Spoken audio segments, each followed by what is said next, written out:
If you've been biting your nails over the status of your med school applications, you're in good company. After such an intense and drawn-out application process, it can feel like you're stuck in limbo when the days start dragging by with no word from the schools where you applied.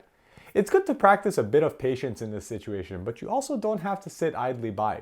Update letters are the perfect way to let a school know that they're still at the forefront of your mind. But what's the difference between an update letter, a letter of intent, and a letter of interest? How can you convey enthusiasm in your letters without sounding too pushy or desperate? How can you avoid just repeating what the AdCom already knows about you? And how do you know when to send your update letters? In this video, we'll answer all these questions before reviewing an example of an update letter. By the end, you'll have all you need to get to work on your update letter, so you can rest assured that you've done everything you can to set yourself apart from the pool of other competitive applicants.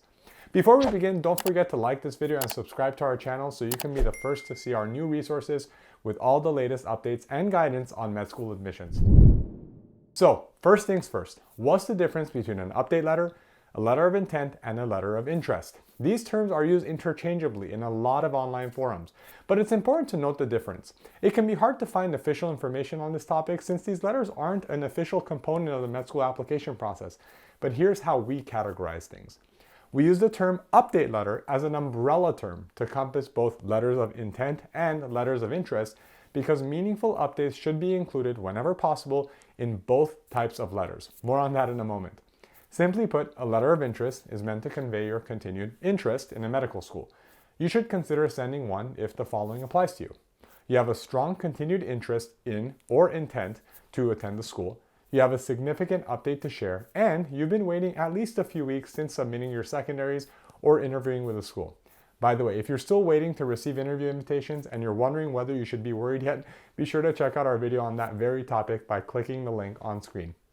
There's no specific formula for determining how long you should wait before sending a letter. Instead, your decision should be based on a function of the time that has elapsed since your most recent communication with the school and the meaningfulness of the updates you want to share. In other words, if it's only been a few weeks since you submitted your secondaries and you don't have much of anything new to report to schools, you might want to give it a few more weeks before sending a letter. That way you may have a few more updates to share. Alternatively, if you have a truly impressive update to share, like winning a major award or making a major breakthrough in your research, it doesn't really matter how long it's been since your last contact with the school. In that case, you should send an update letter immediately. In comparison to a letter of interest, a letter of intent is meant to convey your commitment to enrolling in a medical school if you get accepted. If you're familiar with early decision colleges, it's a similar concept. Whereas early decision agreements are binding, letters of intent are not, but you should treat them as if they are. This means that you should only send one letter of intent to your top choice medical school and nowhere else. You don't want to find yourself in a situation where you've received multiple acceptances from multiple schools where you've committed to enroll. It can reflect poorly on both you and your recommenders, and it's just not worth the risk. Applicants often ask us whether these letters really make a positive impact on their chances of acceptance. Based on our experience, it does. And the extent that it does depends on the school. From a logical standpoint, it just makes sense to provide a medical school with some reassurance that your application is worth the time and effort they're investing into the review process. After all, medical schools already know that applicants typically submit dozens of applications, just hoping they'll get in somewhere. So even if they send you an acceptance, they can't be sure you'll enroll unless they've received your letter of intent. With all this in mind, you should consider sending a letter of intent if you find yourself in the following situation. You've selected this medical school as your top choice school. You have a significant update to share, and in the weeks following your interview, you've either not heard anything back or you've been waitlisted. Note that you should not send a letter of intent if you haven't interviewed with the school yet. A few more things to keep in mind about your update letters are, if 2 months pass after sending your first letter of interest or letter of intent with no communication from the school, and you have more meaningful updates to share, you can send the second letter, often called a follow-up letter. However, be cautious and spend some time considering whether your new updates truly warrant a follow-up letter. You don't want to give AdComs the impression that you're pushy or overbearing. Also, make sure you check out a school's official guidance on letters of intent before submitting.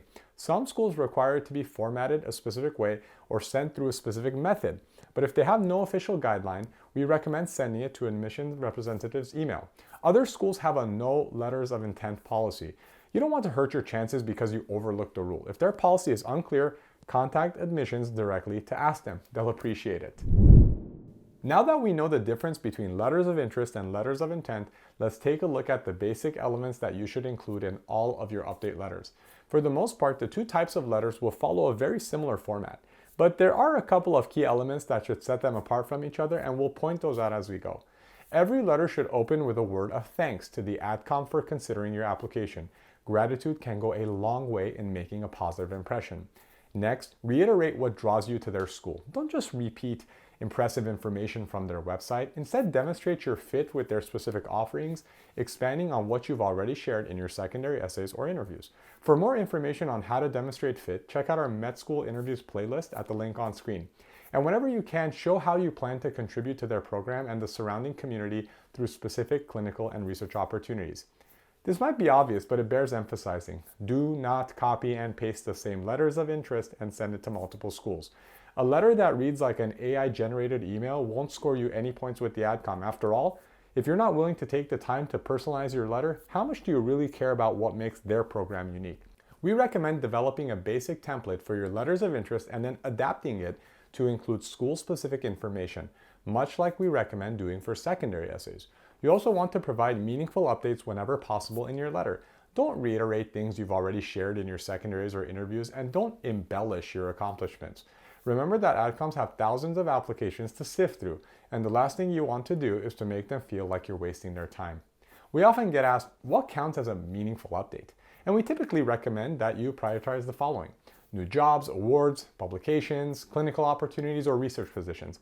You might also share if your GPA has significantly improved or if you've completed coursework that fulfills pre-med requirements. Whenever you can, connect those accomplishments back to your fit with the school by showing how they align with opportunities available there. For example, if you recently published an article about an experimental heart disease treatment, mention your interest in contributing to a specific research project related to heart disease treatment at their institution. Moving on toward the conclusion of your letter, be sure to include a clear statement of your continued interest in their program for a letter of interest, or a clear statement of your intent to enroll in their program if you're accepted for a letter of intent. This doesn't need to be extensive, just a sentence or two should get the point across. In closing, you'll want to end every update letter with another quick note of thanks. And finally, in your signature, be sure to include your full name and application ID number so AdComs can easily match up your letter to your application file, especially if you're sending your letter via email. Before we move on to an example, make sure to check out our Med School Update Letter Premium Example Library, where you can browse dozens of real-world examples of update letters, including letters of intent, letters of interest, and follow-up letters written by actual students and vetted through an editing process in cooperation with our admissions advisors. Alright, now that we've established the difference between the two types of update letters, let's take a look at an example of a great letter of interest from our Med School Update Letter Premium Example Library and discuss how it incorporates all the strategies we've outlined in this video. As with all the letters in our library, all identifiable information, including students' names, doctors' names, and school names, has been changed. Dear Milton Medical School Admissions Committee, thank you for considering my application to the Milton Medical School. I remain strongly interested in your program, particularly the embedded focus on leadership in medicine, abundant interdisciplinary options, and the supportive, collaborative atmosphere. Since interviewing, I have continued to work full-time at the Red Cross as a collections specialist. In recent months, several new employees have joined our staff, and I have been promoted to the role of instructor. It is a pleasure to step into a leadership role as I introduce my new colleagues to our partner practices and long-term donors and observe them gain confidence in their phlebotomy and patient care skills over time. Part of the reason I was drawn to the field of medicine was the possibility of being a leader not only in an individual patient's healthcare team, but within a clinic, hospital, or local community. As a medical student at Milton, I would love to participate in the leadership programs, small group sessions, capstone projects, and opportunities for reflection as I work toward becoming a community medical leader. Additionally, I appreciate the collaborative nature of the Milton community. My current workspace is a space where everyone bands together to manage busy days or assist during difficult procedures. Regardless of the challenges each shift brings, I value the confidence and strength along the way. This fall, I also volunteered in a local youth humanities camp. It was a joy to draw on my experience from previous camps as I fostered an interest in the history of female STEM trailblazers among young girls. I had the privilege of designing new presentations and workshops on notable women who have paved the way for our generation, and I was continually struck by the way their stories still provide a source of inspiration to young, up-and-coming female STEM pioneers today. While I find several of the Milton paths of excellence intriguing, the medical humanities path satisfies my passion for history and writing in addition to medicine. I can't imagine a more ideal environment to combine these interdisciplinary interests and perspectives as I strive to become a well-rounded medical professional. Please feel free to contact me at susan12345@gmail.com if you have any questions. I appreciate your consideration. With kind regards, Susan Kennedy. And then they include their AMCAS ID. First, let's look at what's right about this letter. To begin with, the length is perfect. It provides lots of new information, but it never spends more than a paragraph on a single topic. In general, we recommend you limit your letters to one page with no smaller than 11-point font. We know it can be difficult to limit yourself if you have a lot you want to share, but trust us, concision is key. Overwhelming the outcome with too much information will probably hurt you more than it will help you. It's also worth noting that the tone of this letter is spot on. It's a perfect balance of persistence and professionalism. The applicant is careful to avoid coming across as demanding, impatient, or entitled. They avoid placing any blame on the school for the lack of contact. Still, they manage to clearly demonstrate that they're serious about their interest in the school and willing to advocate for themselves. Looking more closely at the actual content of the letter, you'll notice that the applicant has primarily chosen to focus on the development of their leadership skills, rather than just listing a lot of extraneous or irrelevant information. And instead of reiterating leadership roles they've already listed in their application, they only mention roles that they have begun since their last contact with the school. They also do a great job of demonstrating fit with Milton Medical School by connecting their new activities and accomplishments back to specific offerings at Milton. They don't expect the AdCom to connect the dots between their professional accomplishments, their career goals, and Milton's curriculum or extracurricular activities. The applicant connects the dots for the medical school, clearly showing what they would contribute as a medical student there, and why they believe this medical school is an ideal place for them to become the kind of physician they want to be. That said, this letter of interest could pretty easily be adapted for other schools by replacing the parts about Milton's leadership programs and humanities-oriented curriculum with comparable offerings at other medical schools. And if the applicant were to decide that Milton is actually their top choice medical school, they could easily transform it into a letter of intent by simply rewording a couple statements at the opening and closing of the letter.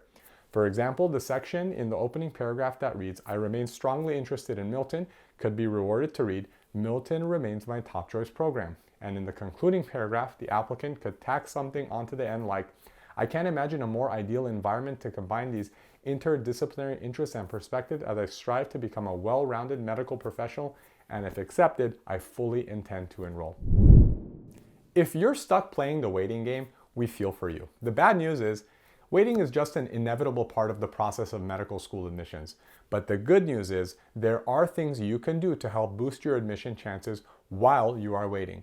Update letters are an excellent way to take initiative and show AdComs that they're still on your mind and you're doing all you can to make your dreams of medical school a reality. We hope you found these strategies useful in your med school application journey. And if you want to see more examples of how to put them into action so you can set yourself apart and gain admission, check out our Med School Update Letter Premium Example Library, where you can browse dozens of real-world update letters. Best of luck.